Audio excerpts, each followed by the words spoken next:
Ever heard of a ruler whose brutality once wiped out 1/3 of the population on Earth? Ever heard of a leader who systematically assaulted and enslaved women after conquering territories? If you've heard of Genghis Khan or his stories of bloodshed, you might have only heard a pinch of it. Genghis Khan, history's brutal conqueror, was known for his military conquests and uncommon ways of punishment. Today, our story will focus on the most chilling punishments Genghis Khan employed during his reign of terror. During his reign, Genghis Khan was notoriously infamous for his strategic usage of psychological warfare, and the Tower of Screaming Skulls exemplified his cruel tactic. His warfare tactics can be understood by learning about the destruction of Nishapur. Today, we all know Nishapur as Iran. In the early 13th century, Nishapur was a prosperous city along the Silk Road. However, the ambitions of the Mongolian leader soon cast a dark shadow over this oasis.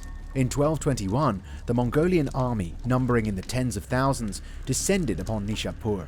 Nishapur's formidable defenses and resistance initially frustrated the Mongol invaders. The city's walls stood strong, and its defenders fought bravely, repelling the initial Mongol assaults. However, Genghis Khan's forces were relentless, and the siege dragged on for weeks, subjecting the residents of Nishapur to a grueling existence. Mongol armies breached the defenses, swarming through the streets with an insatiable hunger for destruction. The Mongol forces started slaughtering the inhabitants, sparing neither man, woman, or child. Blood stained the streets, and screams filled the air. Nishapur's destruction extended beyond the loss of human life. The city's rich cultural heritage was targeted, and its treasured landmarks and institutions faced utter ruin.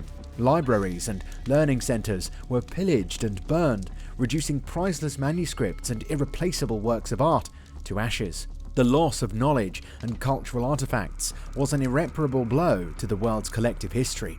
Those who survived the destruction lay underground and felt that they were safe, but that didn't go longer. Genghis Khan ordered his soldiers to behead every soldier and build towers from their beheaded skulls to show his brute force and infuse fear in the hearts of his enemies. Some documents suggest that merely 400 innocent skilled workers were spared, while the whole city was wiped out. The destruction of Nishapur was characterized by a level of brutality that echoed throughout the ages. Consider it as a subtle start, because what you're about to know will send chills down your spine. Implacable Justice.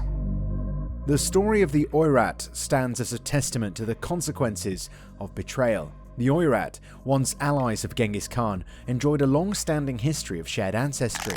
They fought side by side, swore oaths of loyalty, and stood united. However, within the Oirat ranks, greed to kill Genghis Khan and become the leader of the mighty Mongolian army festered. It led to a grievous breach of trust, a crime against the Mongol Empire.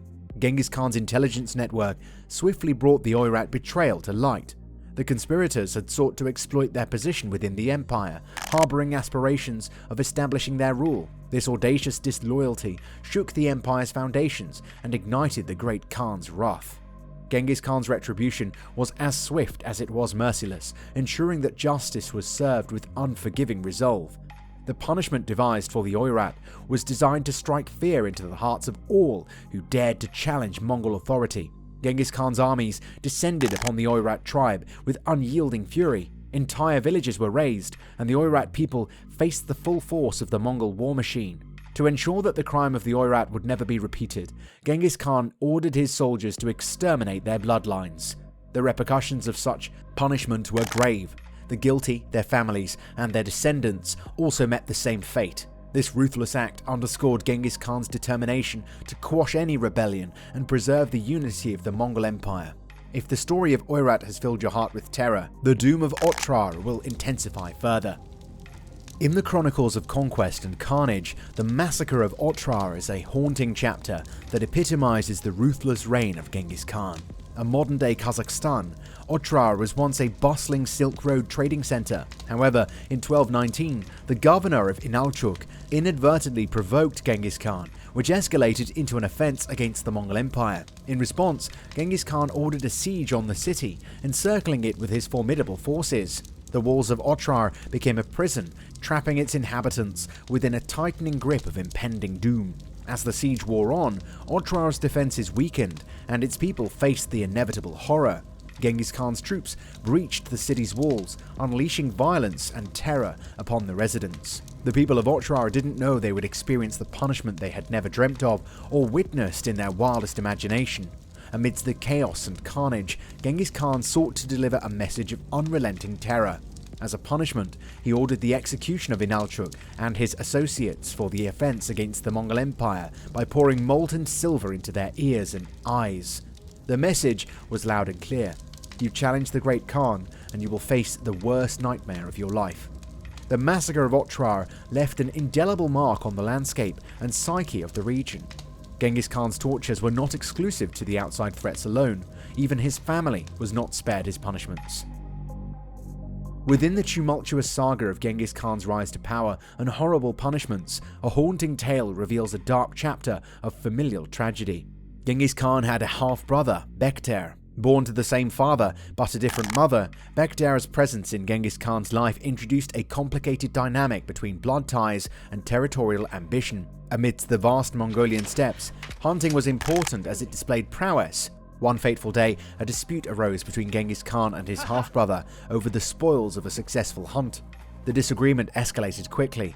In the heat of the dispute, the young Genghis Khan made a fateful decision and took the life of his half-brother Bektair by shooting a bow at him. The consequences of this act never affected Genghis Khan. He felt that killing Bektair was completely justified, and the young Genghis Khan, known then as Temujin, never showed remorse. Merv was once a shining beacon in the heart of Central Asia. Merv was a testament to human achievement. However, the sweeping tide of Mongol conquest would soon seal its fate.